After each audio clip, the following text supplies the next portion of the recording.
Good morning అన్నా. అన్నా నమస్కారం అన్నా. నమస్తే, దీపావళి శుభాకాంక్షలు. థ్యాంక్ యూ వెరీ మచ్ అన్న. మీ విష్ ద సేమ్. మీకు కూడా చాలా చాలా చాలా చాలా ఫీల్డ్ నుంచి కష్టపడతా ఉన్నారు. నిజమైన మానవతావాదులు గుర్తించే విధంగా మన ఛానల్ వికేఆర్ టీవీ నడుస్తుంది. ఎందుకంటే ఐఫై లేకుండా ప్రజల సంక్షేమానికి నీతి నిజాయితీ నిబద్ధతతోటి ఎన్నో పాటలు పాడి ఎంతో మందికి సంగీతాన్ని అందించి ప్రతి ఒక్కరిని కూడా చైతన్యవంతులు స్టార్టింగ్ నుంచి మీ జన్మనే మీ పుట్టకనే ప్రజా చైతన్యం అనేటటువంటిది. ఇంకోటి మీ 2 డిమాండ్లు సూపర్ డిమాండ్లు విద్యా వైద్యం అనేటటువంటిది. ఎందుకంటే మీ ఆధీనంలో విద్యను చూసినాం, వైద్యాన్ని చూసినాం. మీ ఆధీనంలో మనం ఆల్రెడీ ఇద్దరం కూడా కొన్ని కాలేజీలు పోయినటువంటి సందర్భాలు కష్టంగా ఉందన్న. చాలా చాలా ఈ రోజు నిన్న నైట్ కూడా రాత్రి 12 నుంచి 3 గంటల వరకు మేల్కొన్నా. ఎందుకంటే ఒక అమ్మాయికి మొత్తం లంగ్స్ డౌన్ అయిపోయి ఊపిరి తీస్తుందంట. అంబులెన్స్ లో తీసుకుపోతున్నామని అబ్బాయి ఏడ్చాడు బాగా. ఆ అబ్బాయి మళ్ళీ ఎక్కడ ఫోన్ చేస్తాడు, నేను పడుకుంటే మళ్ళీ మేల్కగానేమో మళ్ళా నిద్రలా మనము మాట్లాడలేమో అని చెప్పి ఆలోచనతోటి అబ్బాయి కోసము అంబులెన్స్ ఏది మన పంజాగుట్ట నిమ్స్ హాస్పిటల్ చేరుకునేంత వరకు కూడా నేను మేల్కొనే ఉన్నా. సూపర్ అన్న. మేలుకొని ఉండి నిమ్స్ వాళ్ళకు చెప్పి ఆ పేషెంట్ అడ్మిట్ చేసుకోమని. సీట్లు దొరకవు కదా జనరల్ గా. దరిద్రమైన మన భారతదేశంలో తెలంగాణ రాష్ట్రం దరిద్రం కదా. ఎందుకంటే సీట్లు ఎందుకంటే మనిషి జీవితం అమూల్యం కదనా. ఎన్ని జన్మల తర్వాత కూడా మానవ జన్మ వస్తుందో రాదో తెలియనటువంటి పరిస్థితుల్లో అమ్మాయి అంత ఇబ్బంది పడతా ఉంటే మనం ఆ ఇబ్బందుల ఫీల్డ్ లకు ఒక్క అడుగు ముందుకే చూస్తే వాళ్ళు ఏమి ఇబ్బంది పడుతున్నారని మనకు ఆలోచన వచ్చింది. వచ్చి మేలుకో ఉండి ఆ అమ్మాయిని ట్రీట్మెంట్ పొందిన తర్వాత ఇక నేను పడుకోవచ్చా అని అడిగి పర్మిషన్ తీసుకొని పడుకున్నాను. సో వెరీ గుడ్ అన్న, సూపర్ అన్న. యాక్చువల్లీ మీరెట్లనో నేను కూడా చాలా మందికి ఉచిత ట్రీట్మెంట్లు అటు నిమ్స్లో కావచ్చు, అటు గాంధీలో కావచ్చు, అదేవిధంగా మన ఉస్మానియాలో కావచ్చు, అదేవిధంగా ఫీవర్ హాస్పిటల్లో కావచ్చు, మనకున్న సర్కిల్, మనకున్న సూపరింటెండెంట్లు, వాళ్ళకు సంబంధించినటువంటి డాక్టర్లు అంతా మనకు పరిచయాలు ఉన్నాయి కాబట్టి, మనం ప్రజా ఉద్యమంలో ఉన్నాం కాబట్టి వాళ్ళంతా పరిచయాలు ఉన్నాయి కాబట్టి మన కనీసం ఒక మాట చెప్తే వింటారు కాబట్టి మనం చేయగలుగుతున్నాం. ఉచితంగా ఒక మాట సహాయం కదా, డబ్బులు లేకుండా మాట సహాయం చేసేసి ఎస్ అన్న. అయితే ఏదేమైనప్పటికీ ఇవాళ 42% బీసీ ఉద్యమంలో కీలకంగా అటు కృష్ణన్న మధ్యలో ఆల్రెడీ మీ పోరాటము, మీ ఉధృతమైనటువంటి ఆవేశము, మీ కోపము, మీ అన్ని కూడా చూసిన నేను టీవీలలో చూసిన ప్లస్ పేపర్లలో చూసిన. నేను అక్కడికే వస్తున్నా. మీకు ఇప్పుడు ఫోన్ చేసింది మీకు లైవ్ లోకి వచ్చింది, మీరు లైవ్ లో ఉన్నప్పుడు మేము మెసేజ్ పెట్టింది దానికోసమే అన్న అసలు. అయితే నేను ఒక ప్రశ్న అడుగుతా, మళ్ళీ దాంట్లోకి వెళ్దాం.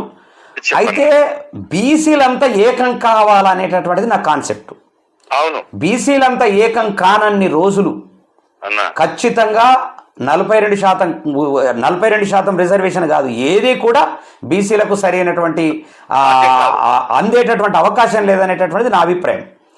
అయితే 3 కుంపటిలు అని నేను అంటున్నా. అంటే కొందరు ఏమంటారంటే అరే మనది మనము విమర్శించుకోవద్దు అని అంటే మనది మనము విమర్శించుకున్నప్పుడే కళ్ళు తెరిచి ఒకటి కావడానికి ఆస్కారం ఉంటుంది.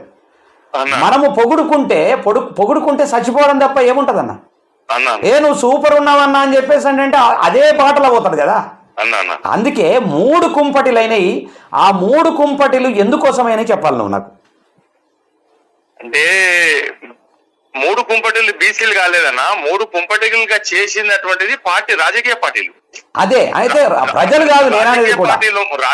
రాజకీయ పార్టీలు ఏం చేస్తున్నామంటే 3 కుంపటలు కాదు 10 కుంపటలు కూడా మార్చేటటువంటిది కెపాసిటీ రాజకీయ నాయకులకు ఉంది.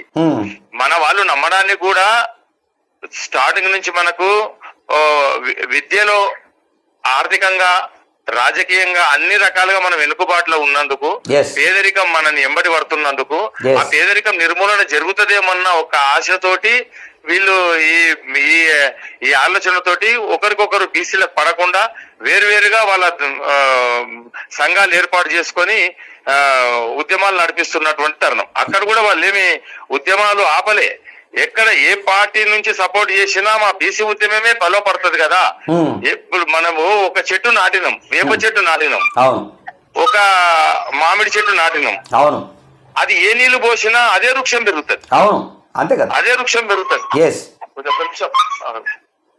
ఏ నీళ్లు పోసినా కూడా అదే వృక్షం పెరుగుతుంది, అదే పండ్లు కాస్తాయి. ఎస్ ఎస్ అట్లా టిఆర్ఎస్ నీళ్లు పోసిర్రని వేప చెట్టు మామిడి చెట్టు కాదు, అవును.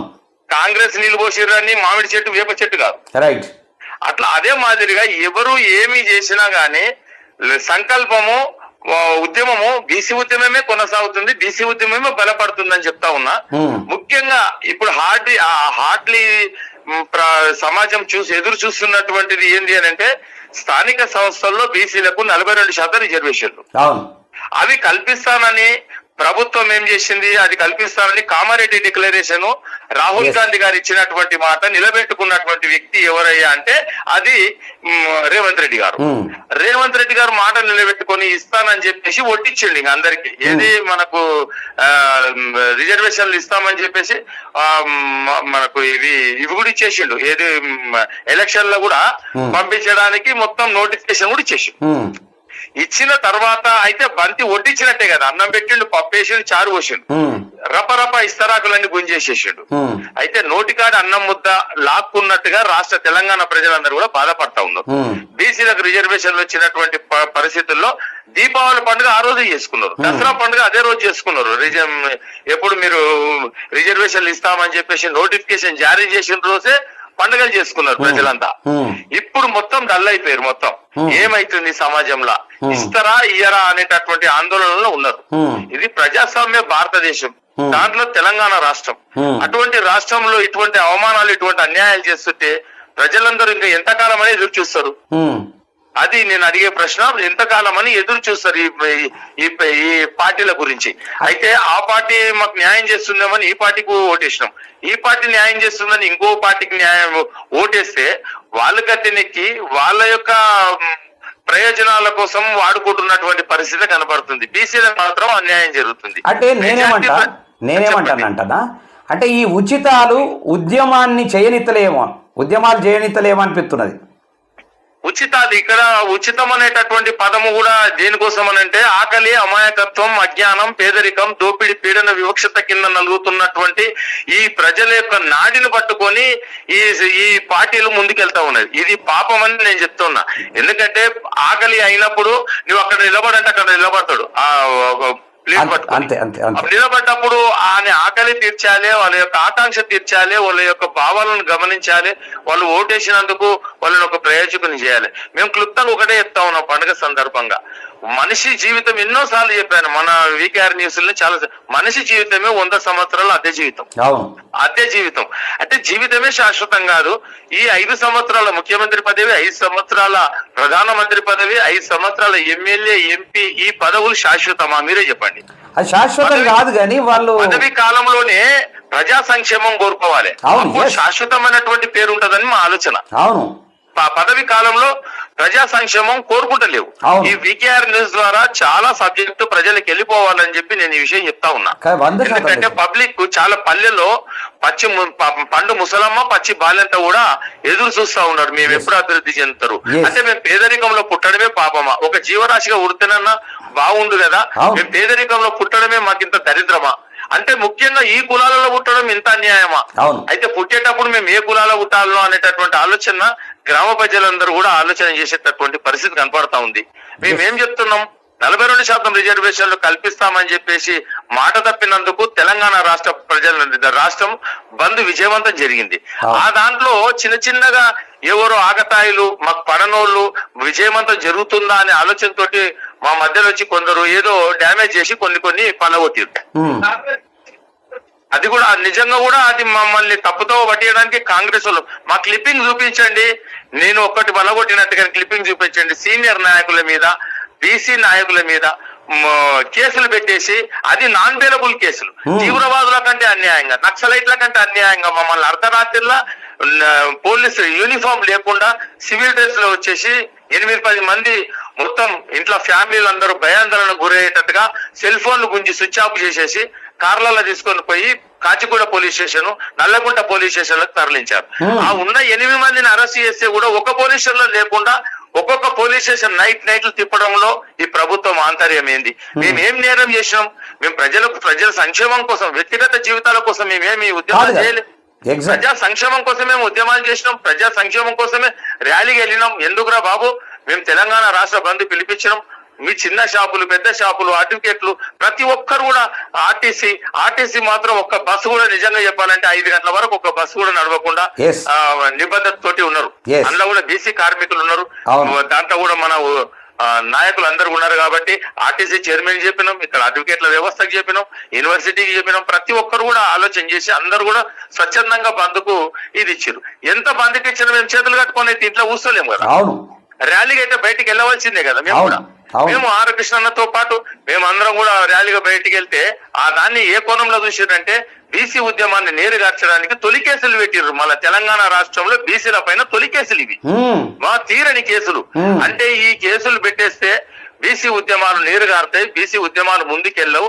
మళ్ళా రేపు మేము పాత రిజర్వేషన్లతోటి ఎలక్షన్లకు పోతే మళ్ళా ఈ నాయకులు అనేటటువంటి వాళ్ళు ఉద్యమాలలో అక్కడ కనపడకుండా కనుమరుగయ్యేటట్టు మూసేసారు. మొత్తం ఎక్కడికక్కడ కేసులు పెట్టేశారు, నాన్ అవైలబుల్ కేసులు పెట్టేసి మూసేయడం జరిగింది.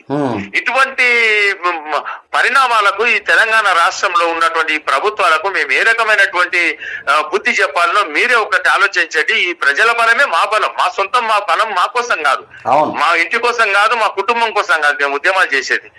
ఈ ఇక్కడ ఉన్నటువంటి 4.5 కోట్ల ప్రజల అభివృద్ధి కోసం. చాలా మంది అనుకోవచ్చు మన న్యూస్ ద్వారా ఒక మాట వినిపించాలి మీకు కూడా. మేము ఎప్పుడు కూడా కృష్ణన్న గారు కానీ మేము కానీ ఎప్పుడు కూడా ఈ అగ్ర కులాలకు, ఈ పెద్ద కులాలకు, ఈ వీళ్ళకు మేము ఎప్పుడు వ్యతిరేకం కాదు. వీళ్ళకి నిజంగానే వ్యతిరేకం అవుతుందంటే మీకు తెలిసిన విషయం ఏంటంటే inter, degree, PG, MBA, MCA, pharmacy, medicine, MBBS ఏ కోర్స్ అయినా ఏ కాలేజీలోనైనా కౌన్సిలింగ్ వచ్చిన ప్రతి విద్యార్థికి ఉచిత విద్య కోరుకోకపోతుంది. కోరుకున్న ఒక్క క్షణంలో రాజశేఖర రెడ్డి గారు సైన్ పెట్టాడు. మళ్ళీ 2వ దఫాల ఏబీసీల కంటే ఎకనామికల్ బ్యాక్వర్డ్ క్లాస్ అంటే రెడ్లు ఉండొచ్చు, బ్రాహ్మణులు ఉండొచ్చు, చౌదరీలు ఉండొచ్చు, వెల్మ ఉండొచ్చు, కొమ్మట్లు ఉండొచ్చు, ఎవరైనా ఉండొచ్చు. వాళ్ళందరూ కూడా ఉచిత విద్య కావాలని పోతే నీవేం బీసీ నాయకుడు అయ్యా అని చెప్పేసి భుజం ధరిమిండి అంటే గర్వంగా నీవేం బీసీ నాయకుడు అయ్యా కృష్ణయ్య, నీవు ఓసీలో కూడా స్కాలర్షిప్లు అడుగుతున్నావు అని గర్వపడ్డటువంటిది.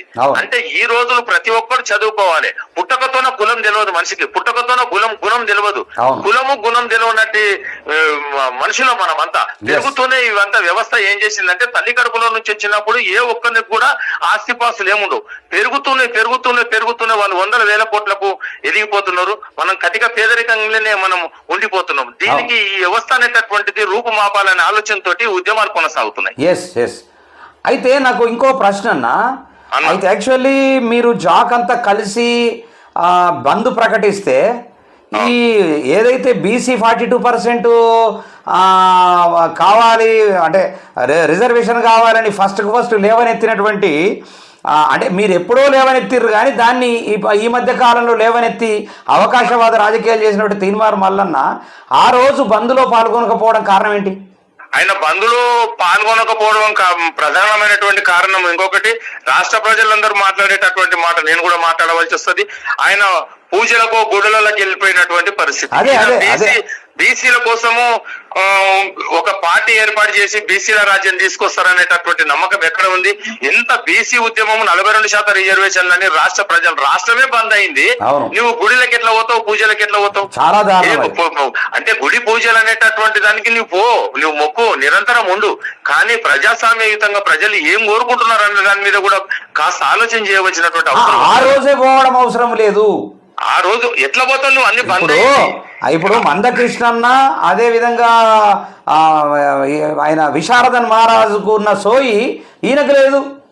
మందకృష్ణన్ అడిగితే కూడా మెజార్టీ ప్రజలైనటువంటి బీసీలు 50% ఉన్నారు, వారికి రిజర్వేషన్ ఇవ్వాల్సిన అవసరం ఉంది. అంబేద్కర్ పుణ్యం ఇద్దరు కూడా మీతో పాటు ఉన్నారు కదా, మీతో పాటు మాట్లాడిన మాతో పాటు ఉన్నాడు, మాతో పాటు ఎక్కడ మన ర్యాలీలో పాల్గొన్నాడు. ప్రతి విషయంలో కూడా ఏది ట్యాంక్ బండ్ దగ్గర అంబేద్కర్ స్టాచ్యూ దగ్గర కూడా నిరసన తెలిపినప్పుడు ర్యాలీల ప్రతి దాంట్లో ఉన్నాడు మాతో పాటు. అందుకే ఇప్పుడు ఆయన అంత పెద్ద ఆయన మందకృష్ణన్న, ఆర్ కృష్ణన్న ప్రతి ఒక్కరు కూడా పోరాటం చేయడానికి సిద్ధపడితే నువ్వు బీసీ కాన్సెప్ట్ అనేటటువంటిది నమ్మకం ఎక్కడ ఉంది? నాకు దీనికి అర్థం చెప్పండి. ఆయన మీద వివక్షత కాదు, నీ పని నువ్వు చేసుకో, నువ్వు దుకాణం నువ్వు పెట్టుకో, నీ ఆలోచన నీది కాదనట్లే.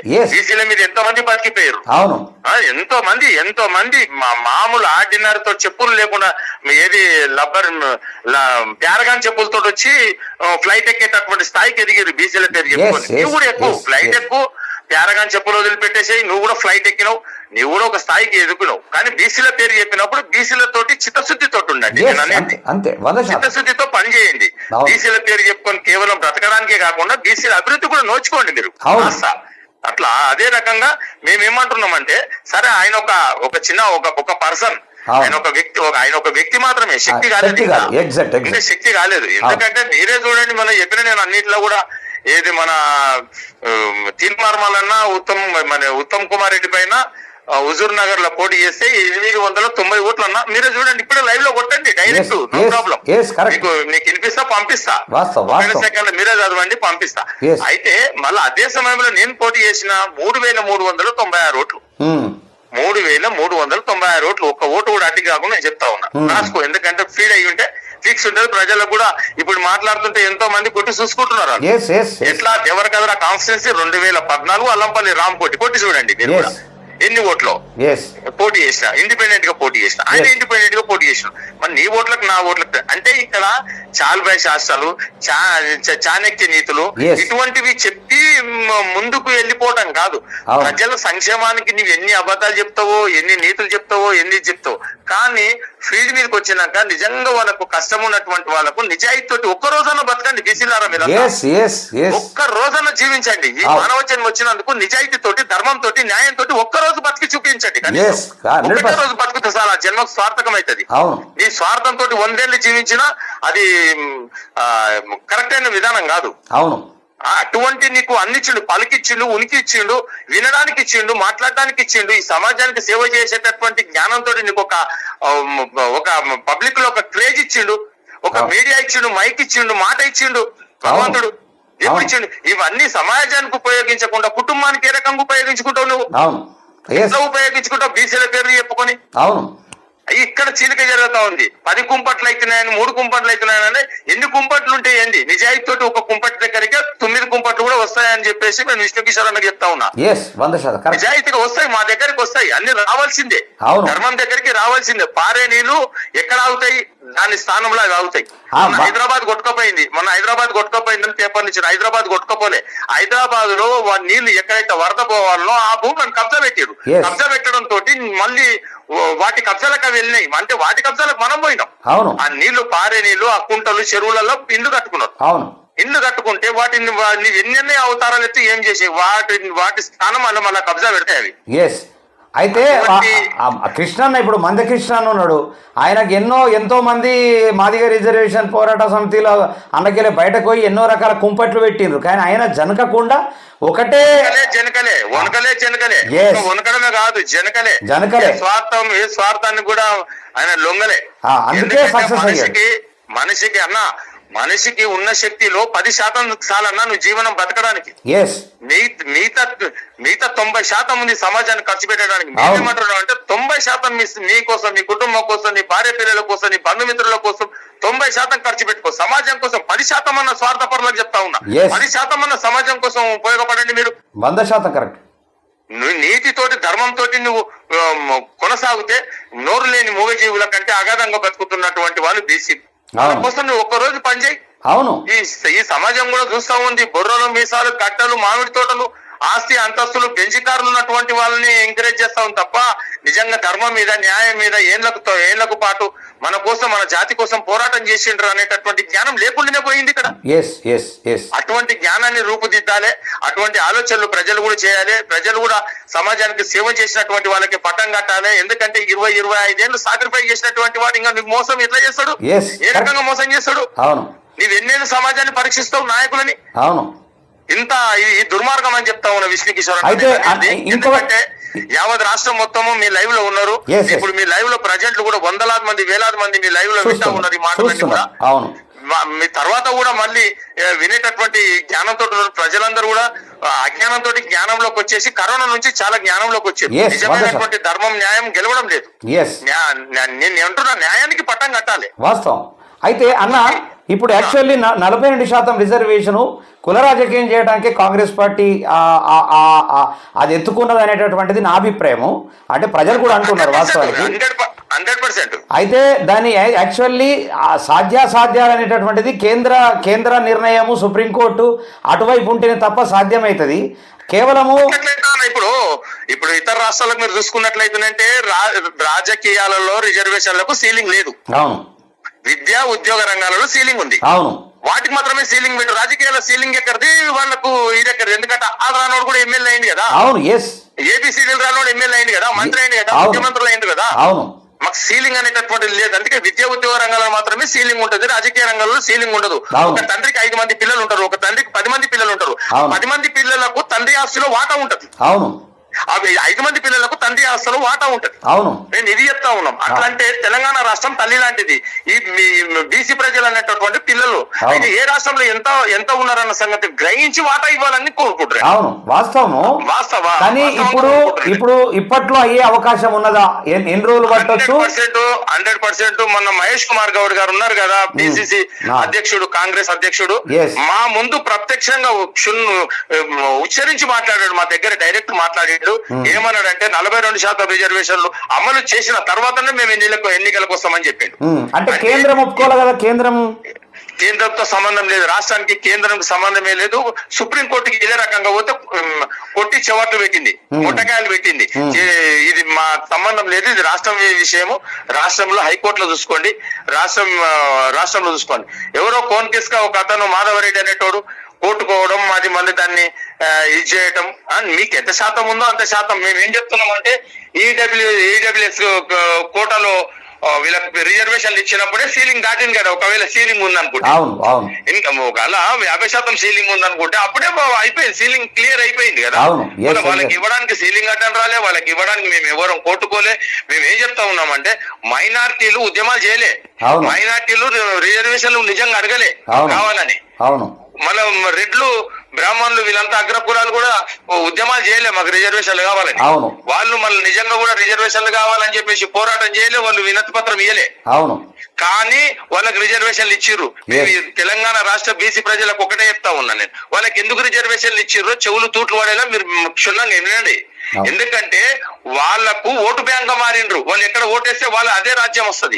వీళ్ళు అగ్రకులాలు ఎక్కడ ఓటేస్తే వాళ్ళే ముఖ్యమంత్రి, మైనార్టీలు ఎక్కడ ఓటేస్తే వాళ్ళే ముఖ్యమంత్రి. అటువంటి ముఖ్యమంత్రి స్థాయికి చేరుకున్నారంటే వాళ్ళు ఓటు బ్యాంక్ మారిండ్రు, ఐకమత్యంగా మారిండ్రు వాళ్ళు. అయితే బీసీలు ఈ తెలంగాణ రాష్ట్రం తోటి బంద్ పిలిపించేసినప్పుడు బంద్ విజయవంతం జరగడం తోటి తెలంగాణ రాష్ట్ర బీసీ ప్రజలు కూడా ఐకమత్యమైనని నేను అనుకుంటున్నా, ఓటు బ్యాంక్ మారిందని నేను అనుకుంటున్నా. బీసీలు మొత్తం ఎక్కడ ఓటేస్తే అదే రాజ్యం వస్తారని నేను అనుకుంటున్నా. అది 100%. కానీ ఈ వీళ్ళను ఉచితాలు అనేటటువంటిది కొంచెము వీళ్ళను మరి ఆలోచింపజేస్తుంది అని అనిపిస్తుంది నాకైతే. ఉచితం కూడా వీళ్ళేమి, ఇప్పుడు నా జేబులో 10 రూపాయలు కూడా లేవు. నా జేబులో 10 రూపాయలు లేనప్పుడు నేను ఉచితం 100 రూపాయలు ఇస్తా అంటే నాతో అవుతుందా? ఇంకా 90 రూపాయలు ఎక్కడ తేవాలి? అలాంటప్పుడు వాళ్ళ దగ్గర వేల కోట్ల రూపాయలు మూలుగుతున్నాయి. ప్రజల నుంచి మొత్తము ఏది ఆకలి, అమాయకత్వం, అజ్ఞానం, పేదరికం, దోపిడి, పీడన, వివక్షత కింద ప్రజలను తొక్కేసి వాళ్ళ దగ్గర మొత్తం పీల్చుకున్నటువంటి డబ్బు అగ్రకులాల ఉంది. కాబట్టి వీడు ఏమడుగుతున్నాడు, వీళ్ళు ఇచ్చేటటువంటిది 5,000కు ఒక ఓటు, 10,000కు ఒక ఓటు. బీసీలు ఎంత చైతన్యం అయితే అన్ని డబ్బులు పంచుతున్నారు.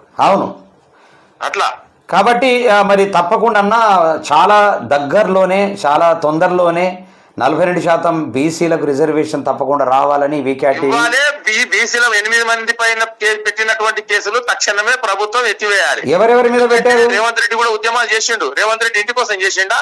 ఇలా ముఖ్యమంత్రి అయ్యిండు. ఇలా కేసీఆర్ గారు ఉద్యమాలు చేసిండు. కేసీఆర్ కూడా ఇంటి కోసం చేసిండా? ఆయన కూడా ముఖ్యమంత్రి అయ్యిండు. నేను ఎందుకు చెప్తున్నా ఈ మాట అంటే, మేము ఉద్యమాలు చేసింది మా కోసం కాదు, మా సొంతం కోసం. ఎవరెవరికి చేసినటువంటి ఉద్యమాలు కేసులు పెట్టేసి ఉద్యమాలు ఆపుతావా నువ్వు? కేసులు ఎవరి మీద పెట్టిర్రు?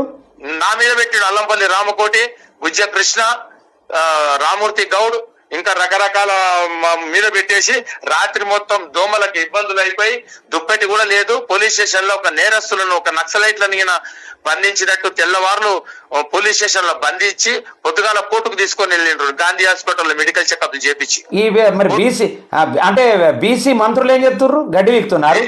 బీసీ మంత్రులు ఏం చేస్తున్నారు? బీసీ ఎమ్మెల్యేలు ఏం చేస్తున్నారు అంటే పార్టీ మీద ఉన్న సోయి ప్రజల మీద లేదని అర్థమైపోయింది. అంటే ఒక నాయకుడే కోర్టుకు పోతే, ఒక నాయకుడే పోలీస్ స్టేషన్ పోతే ఆదుకునేటోళ్ళు లేడు. సామాన్యమైన ప్రజల్ని ఎవరు ఆదుకుంటారని అడుగుతున్నాను నేను. కరెక్ట్. అందుకే సామాన్యమైనటువంటి ప్రజలు కూడా ఈ సోషల్ సర్వీస్ చేస్తున్నటువంటి వాళ్ళు ఎవరి కోసం చేస్తున్నారని గ్రహించవలసినటువంటి అవసరం ఉంది. తప్పకుండా చాలా చాలా విషయాలు, చాలా అద్భుతమైనటువంటి విషయాలు నిస్వార్థంగా ప్రజల పక్షాన, అదేవిధంగా బీసీ ప్రజల పక్షాన చాలా విషయాలు చెప్పారు. థ్యాంక్ యూ వెరీ మచ్ అన్న. ఎందుకంటే మీలాంటి వాళ్ళు అంటే ఫీల్డ్లో ఉన్నారు కాబట్టి, ప్రాక్టికల్ నాలెడ్జ్ ఉన్నది కాబట్టి మీరు చెప్పగలుగుతారు. లేకుంటే ఆ నాలెడ్జ్ లేకపోతే ఇంత క్లారిటీగా, ఇంత క్లియర్గా చెప్పేటటువంటి అవకాశం చాలా మందికి ఉండదు వాస్తవానికి. కాబట్టి మీరు లైవ్కి వచ్చి చాలా విషయాల మీద ఖచ్చితంగా అవి తీరవలసిందే. మెడలు వంచైనా 42% బీసీ రిజర్వేషన్ తీసుకురావాల్సిందే. పేద ప్రజలకు న్యాయం జరగవలసిందే, బీసీ ప్రజలకు న్యాయం జరగవలసిందే అనేటటువంటి కాన్సెప్ట్లో ఉద్యమాలు చేస్తున్న మీ అందరికీ కూడా పేరు పేరున హృదయపూర్వక దండాలు. ఖచ్చితంగా నిరంతరంగా పోరాటం చేయండి. మా వీకేఆర్ టీవీ తప్పకుండా మీకు సహకారాలు అందిస్తుంది, తప్పకుండా ముందుకు తీసుకుపోవడానికి ప్రయత్నం చేస్తుంది. థ్యాంక్ యూ వెరీ మచ్ అన్న. Thank you very much. ఇది అల్లంపల్లి రామ్కోటి ముదిరాజ్. చాలా విషయాలు ఏంటంటే ఇప్పుడు మనిషికి ప్రాక్టికల్ నాలెడ్జ్ ఉంటే తప్ప, అంటే ప్రాక్టికల్ నాలెడ్జ్ అంటే ఫీల్డ్లో ఉంటే తప్ప విషయాలు తెలివై. ఏదో మస్తు మంది ఉన్నారు, మస్తు పర్రపర్ర రుతుంటారు, వాళ్ళకు ఆకు తెలియదు, పోక తెలియదు. ఏదో పర్రపర్ర రుతారు, ఏదో అవసరాలు తీర్చుకుంటారు, అయిపోతుంది. ఇది కాదు ఇక్కడ విషయం. నిజంగా ఇది జరగాలి, ఇది న్యాయబద్ధకమైనటువంటి అంశము అన్నప్పుడు తప్పకుండా ఖచ్చితంగా న్యాయం జరిగే విధంగా ప్రతి ఒక్కరు ఇప్పుడు చూడు. అందుకే మనం స్టార్టింగ్లో అన్నాం, వీళ్ళంతా వ్యవహారాలు చూసి అందరు శాఖాహారులే రొయ్యల ముల్ల యాడవాయి అని చెప్పేసి అన్నాం మనం. అది ఆల్రెడీ పాట ఉంటుంది. అందరు శాఖాహారులే, అందరూ 42% బీసీ ఉద్యమం కోసము బీజేపీ రావట్టే, కాంగ్రెస్ రావట్టే, మరి బీఆర్ఎస్ రావట్టే, ఇతర కుల సంఘాలు అన్నీ రావట్టే. మరి రొయ్యల ముళ్ళ ఆడవి అని చెప్పు నాకు. మరి ఎవరు చేయాలి అది అనేటటువంటిది కాన్సెప్ట్ కూడా ఉన్నది. నిజంగా అడ్డం పడుతున్నటువంటి వాళ్ళు నిజంగా కొంతమందే ఉన్నారు, గుప్పెడు మంది, వేల మీద లెక్క పెట్టచ్చు. కాబట్టి ఖచ్చితంగా అది అందరికీ జరిగినప్పుడు వాళ్లకు జరగవలసిందే, తప్పకుండా జరిగే విధంగా ఖచ్చితంగా పోరాటం చేయవలసినటువంటి బాధ్యత బీసీ సంఘాలు అందరూ కూడా ఐకమత్యంగా, అందరూ కూడా ఏకతాటి మీద. ఎందుకంటే స్వార్థ రాజకీయాల కోసం, స్వార్థం కోసం, స్వార్థమైనటువంటిది పక్కకు పెట్టి ఐకమత్యంగా ముందుకోవాల్సినటువంటి అవసరము ఎంతైనా ఉన్నది. అటువైపు బీసీ సంఘాలన్నీ కూడా ఏకం కావాల్సిందిగా కోరుతూ